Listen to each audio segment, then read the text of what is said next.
Bir alim danışır, deyirdi, ər-arvad gəlmişdik, mənə şikayət edirdilər bir-birindən. Xanım gördüm həyat yoldaşından yola getmir. Mən soruşdum ki, Allah'a inanırsan xanıma?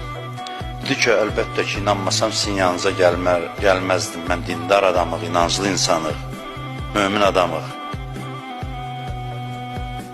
Ondan sonra dedim ki, Allah'ın sənin üçün sevib seçdiyi bir həyata buna hörmətsizlik edirsən.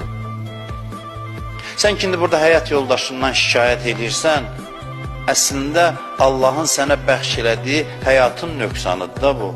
Hədiyəni nöqsanla qəbul edərlər.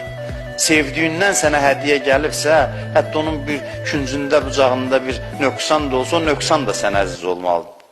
Heç hətta onu düzəltməyə də əlin gəlməz ki, mənə belə vermişdi hədiyəni. O bəy verən atın dişinə baxmazlar, deyir. Mən deyir, ona başa saldım ki, bu sənə Allah'ın bu şəkildə təqdim elədiyi hədiyəsidir.